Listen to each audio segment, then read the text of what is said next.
yang terletak pada rumus tiga yang warna hitam. Ini nun sukun nih, setelahnya huruf dzal. Setiap kita membaca Al-Quran, kalau berjumlah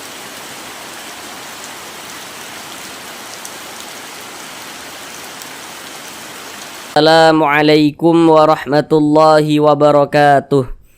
Di sini kami akan berupaya untuk membantu saudara semuanya, baik yang lansia maupun yang masih muda, yang kiranya membaca Al-Qur'annya masih terbata-bata, kemudian juga belum memahami ilmu tajwid. Maka di sini kami akan berupaya untuk membantu saudara semuanya supaya bisa segera lancar di dalam membaca Al-Qur'an, kemudian juga bisa secepatnya memahami ilmu tajwidnya dengan mudah. Jadi nanti akan kami bacakan dengan pelan-pelan. Semoga dengan pembacaan yang pelan-pelan itu dapat memudahkan saudara untuk mengikuti bacaan kami guna untuk melancarkan bacaan Al-Qur'annya. Baru setelah itu kita uraikan tajwidnya dengan pelan-pelan. Semoga dengan uraian tajwid yang pelan-pelan saudara dapat langsung memahami ilmu tajwid Al-Qur'annya. Semoga ya. Baik, langsung kita mulai belajar mengaji Al-Qur'annya. Melanjutkan kembali kita belajar mengaji Al-Qur'annya, yakni pada surah Yasin ayat ke-11. Sebelumnya telah kita bahas ayat yang ke-10, sekarang kita lanjutkan pada ayat yang ke-11. Sekarang akan kami bacakan terlebih dahulu dengan pelan-pelan.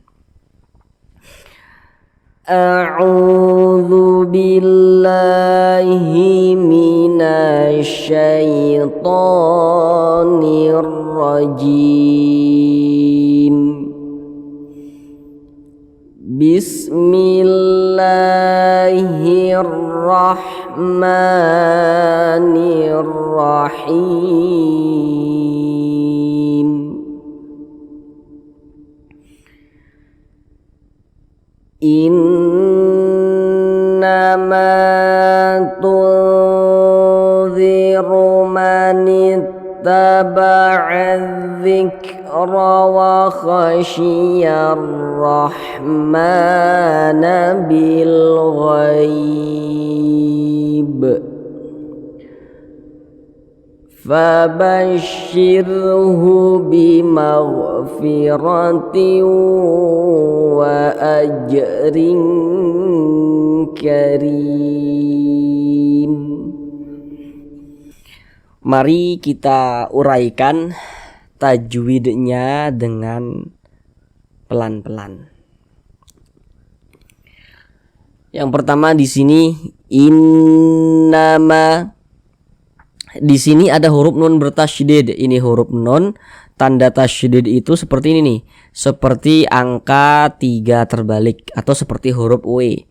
Perhatikan di layar. Huruf nun yang bertasydid, huruf mim yang bertasydid itu hukumnya adalah gunnah musyaddadah. Tapi hati-hati ya supaya tidak keliru.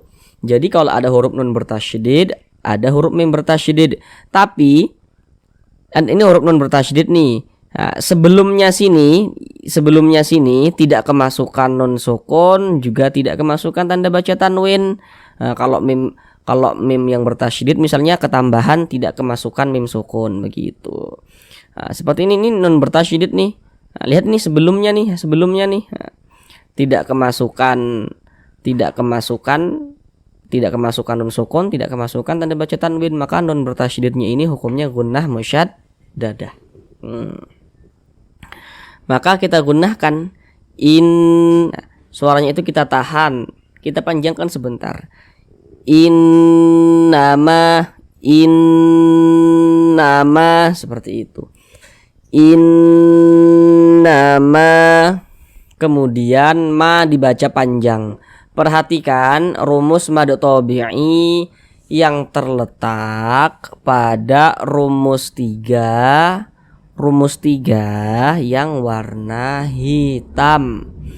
Kalau kita mengaji Al-Quran berjumpa dengan huruf alif. Ini huruf alif disambung dengan huruf mim. Ada huruf alif. Nah kemudian sebelum huruf alif ada harokat fathah. Ini baris satu ke atas harokat fathah. Ada alif, sebelumnya ada harokat fathah. Nah maka huruf yang memiliki harokat fathah ini dibaca panjang, sehingganya ma dibaca panjang. Mad tabi'i panjangnya itu 2 harokat. Innamatu, di sini nun sukun setelahnya huruf dzal. Ini nun sukun nih setelahnya huruf dzal. Setiap kita membaca Al-Quran kalau berjumpa nun sukun ya atau tanda baca tanwin, kita perhatikan setelahnya itu huruf apa, begitu terjadilah dia hukum tajwid. Perhatikan di layar. Ini huruf nun sukun berjumpa dengan huruf dzal. Nah, perhatikan di layar, huruf dzal itu termasuk salah satu huruf ikhfa, huruf ikhfa hakiki, dan dia tergolong kepada ikhfa hakiki awsat. Maka nun sukun berjumpa dengan huruf dzal hukumnya ikhfa hakiki awsat. Jadi setiap huruf nun sukun atau setiap tanda baca tanwin yang berjumpa dengan huruf-huruf di samping itu, berjumpa dengan salah satu huruf yang 15 di samping itu, hukumnya ikhfa hakiki. Kita baca samar, kemudian juga dia didengungkan atau digunahkan. Tul nunnya kita samarkan, jangan dibaca tun, jangan, tapi disamarkan, kemudian didengungkan, suaranya kita tahan sebentar. Tunziru manit, seperti itu. Huruf ra di atasnya ada harokat dhammah nih namanya. Huruf ra ada harokat dhammah, maka huruf ra dibaca tebal, dibaca tabkhim. Nah, tebal itu ya tabkhim gitu. Sehingga pangkalisan kita naik terangkat ke atas, ra-nya kita tebalkan. Tunziru manit, seperti itu. Manit taba'adzik. Di sini ada huruf alif lam, setelahnya huruf dzal. Kita lihat di layar, setiap kita membaca Al-Quran kalau berjumpa dengan huruf alif lam, kita perhatikan setelah huruf alif lam itu huruf apa. Ini huruf alif, ini huruf lam, setelahnya huruf dzal. Kita lihat di samping, huruf dzal itu termasuk salah satu huruf syamsiah. Jadi setiap alif lam kalau berjumpa dengan huruf yang 14 di samping itu, maka hukumnya adalah alif lam syamsiah. Maka cara membacanya, huruf lamnya ini dia dibaca idgham. Makanya huruf lamnya di sini dia tidak dibaca langsung masuk ke huruf dzal ini. Nah, tidak ada tanda bacanya, dia langsung masuk ke huruf dzal. Makanya alif lam syamsiah itu biasa disebut juga dengan idgham syamsiah. Taba'adzik, manit taba'adzik. Di sini ada huruf kaf, dia sukun. Kalau melafazkan huruf kaf itu seperti ini kalau dia sukun. Zik begitu. Jadi ada nafas yang mengalir tapi seperti memercik, karena huruf kaf itu merupakan huruf yang memiliki sifat hamas. Zik, huruf ra memiliki tanda baca harokat fathah. Ini huruf ra ada harokat fathah, huruf ra juga dibaca tebal. Zik ra wa khasyar. Di sini ada huruf alif lam, setelahnya huruf ra atau huruf alif lam yang berjumpa dengan huruf ra. Perhatikan lagi di layar, huruf ra itu termasuk salah satu huruf syamsiyah. Makanya alif lam setelahnya huruf ra, karena huruf ra huruf syamsiyah, maka hukumnya alif lam syamsiyah. Maka huruf lamnya di sini tidak ada tanda bacanya, ini langsung masuk ke huruf ra. Wa khasyiyar rahmah. Kemudian huruf ra memiliki tanda baca fathah, berarti huruf ra-nya dibaca tebal. Rahma, ma dibaca panjang. Perhatikan rumus mad tabi'i yang terletak pada kotak rumus 3. Rumus 3 yang warna hijau. Rumus 3 warna hijau. Ma dibaca panjang karena di atasnya ada tanda panjangnya nih, ada tanda madnya. Apa tanda madnya ini nih ya? Fathah berdiri ini tanda madnya nih ya. Bentuknya itu berbentuk alif kecil seperti ini. Jadi huruf kalau di atasnya memiliki tanda baca seperti ini dibaca panjang. Ma dibaca panjang, mad tabi'i panjangnya itu 2 harokat. Wa khasyiyar rahmana bil ghaib. Di sini ada huruf alif lam lagi, setelahnya huruf gha. Kita lihat lagi di layar. Huruf gha termasuk salah satu huruf qamariyah. Jadi setiap alif lam apabila berjumpa dengan salah satu huruf yang 14 di samping itu hukumnya alif lam qamariyah. Kalau alif lam qamariyah huruf lamnya dibaca jelas. Makanya alif lam qamariyah itu biasa disebut juga dengan izhar qamariyah. Huruf lamnya dibaca. Kalau syamsiah tadi kan huruf lamnya dia tidak ada tanda bacanya, dibaca itu qom langsung masuk ke huruf setelahnya. Kalau qamariyah huruf lamnya dia terbaca bil ghaib. Nah, ini namanya adalah madlin ghaib. Panjangkan ghaib madlin. Namun sebelum itu perhatikan dulu di layar. Huruf lin itu ada dua. Sekarang fokus yang di kotak nomor 2 itu yang huruf ya sukun. Jadi kalau ada huruf ya ada tanda sukun. Nah, tanda sukun tuh seperti ini, huruf sukun. Nah, ada huruf ya sukun.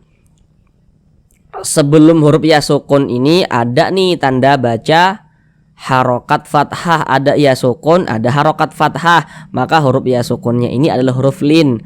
Huruf lin yang berjumpa dengan huruf yang kita sukunkan, maka namanya dia berubah. Yang awalnya huruf lin menjadi madlin, begitu. Madlin karena dia berubah menjadi mad, jadinya dipanjangkan ghaib. Panjangnya boleh 2 harokat, boleh 4, boleh 6 harokat. Ghaib, begitu. Huruf yang kita sukunkan mana? Huruf ba. Ini kalau kita berhenti di huruf ba, kita baca ghaib. Jangan dibaca ghaibi, jangan. Kenapa kok dibaca ghaib? Jadi kalau kita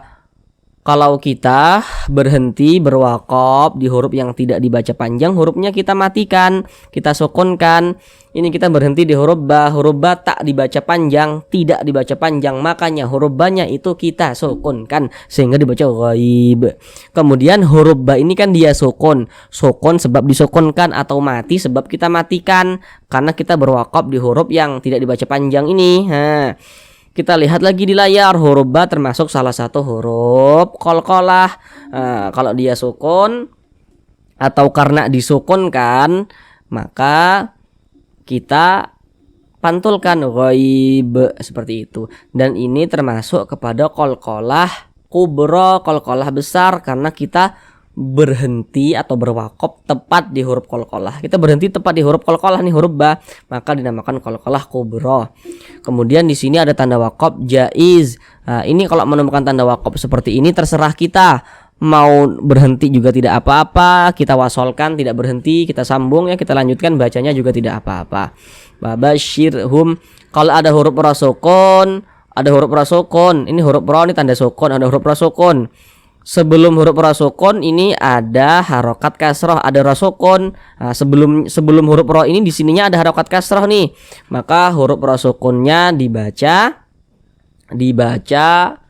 tarkik, dibaca tipis sehingga pangkal lisan kita tidak naik terangkat ke atas, kita tipiskan. Fabasyir seperti itu. Hu bimaghfirati. Huruf ra memiliki tanda baca harokat fathah. Huruf ra-nya dibaca apa? Tadi di atas dibaca tebal, dibaca tafkhim. Bimaghfirati, tanda baca tanwin berjumpa dengan huruf waw. Kita lihat di layar. Huruf waw itu termasuk salah satu huruf idgham bi gunnah. Setiap nun sukun atau tanda baca tanwin yang berjumpa dengan huruf 4 di samping itu ya, berjumpa dengan salah satu huruf 4 di samping itu hukumnya adalah idgham bi gunnah. Cara membaca idgham itu dengan cara memasukkan.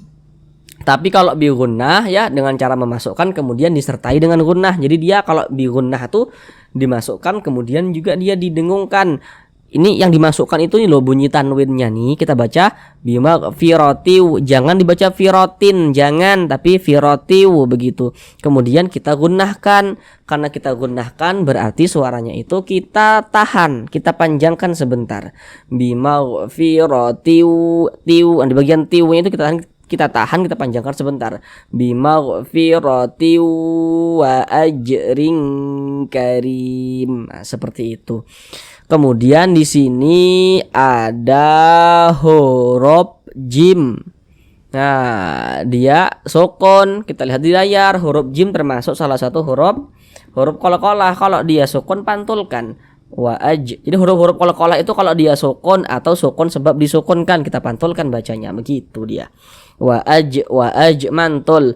Ini dinamakan qalqalah kecil, qalqalah sugro karena dia berada di tengah kalimat atau dapat kita pahami karena dia berada di tengah bacaan, begitu. Beda kalau kubro tadi. Kalau kubro, kalau kita mengaji Al-Qur'an, berhenti kita, berwakaf kita di huruf qalqalah, maka qalqalah kubro. Sedangkan ini dia di tengah-tengah, kita tidak berhenti di huruf qalqalah ini, tidak, maka dinamakan qalqalah sugro, qalqalah kecil. Wa ajrin karim. Huruf ra memiliki tanda baca kasrotain, atau kasroh tanwin atau tanwin kasroh, begitu. Makanya huruf ra dibaca tipis juga, dibaca tarkik. Wa ajrin karim. Tanwin berjumpa dengan huruf kaf atau tanwin yang setelahnya huruf kaf. Kita lihat di layar, huruf kaf termasuk salah satu huruf ikhfa hakiki dan dia termasuk kepada ikhfa hakiki ab'ad. Maka cara membaca ikhfa disamarkan kemudian didengungkan karena dia ab'ad, maka kadar ikhfanya itu dia rendah, jadi dia tuh lebih condong berbunyi eng. Wa ajring ring, begitu. Kemudian kita tahan, kita panjangkan sebentar, dia didengungkan. Wa ajring karim. Huruf ra memiliki harokat kasroh, dibaca tipis juga karim. Rim dibaca panjang, ini namanya mad arid li sukun. Namun perhatikan dulu rumus mad tabi'i yang terletak pada kotak rumus 1. Perhatikan rumus 1 yang warna hitam. Kalau kita mengaji Al-Qur'an, berjumpa kita dengan huruf ya sukun. Ini huruf ya, ini tanda sukun. Sebelum ya sukun ini ada nih harokat kasroh. Kalau ada huruf ya sukun, ada huruf ya, ada tanda sukun. Sebelum ya sukun ada harokat kasroh. Maka huruf yang memiliki harokat kasroh, karena dia letaknya itu persis sebelum huruf ya sukun, dia dibaca panjang, begitu. Sehingga nyeri kita baca panjang. Ini kan dia pada asalnya itu namanya mad tabi'i. Pada asalnya mad tabi'anya berjumpa ini dengan huruf yang kita sukunkan atau yang kita matikan. Ganti nama dia menjadi mad arid li sukun. Panjangnya boleh 2 harokat, boleh 4 harokat, boleh 6 harokat. Yang terpenting konsisten dalam setiap kali kita membaca Al-Qur'an. Maksudnya konsisten itu harus sama, begitu. Kalau di atas dibaca 2, sampai ke bawah juga dibaca 2 harokat, begitu. Karim, nah, seperti itu. Huruf yang kita sukunkan huruf mim. Nah, ini kita baca karim, jangan dibaca karimi, jangan, tapi dibaca karim. Kenapa disukunkan? Masih sama penjelasannya. Jadi kalau kita mengaji Al-Qur'an, berhenti kita di huruf yang tidak dibaca panjang, hurufnya kita sukunkan. Berhenti kita di huruf mim tidak dibaca panjang, makanya kita sukunkan sehingga dibaca karim, seperti itu. Sekarang coba kita ulang bersama-sama sekali lagi untuk melancarkan bacaan saudara semuanya. Innama tunziru man ittaba'a dzikra wa khasyiyar rahmana bil ghaib fabashshirhu bimaghfiratin wa ajrin karim. Sadaqallahul azim. Kami doakan semoga yang belum lancar membaca Al-Qur'annya bisa segera lancar. Semoga yang belum paham tajwid bisa segera memahami tajwid. Yang terpenting apa yang telah kita pelajari diingat, huruf-hurufnya dihafal. Pasti bisa segera paham tajwid. Akhir kata, assalamualaikum warahmatullahi wabarakatuh.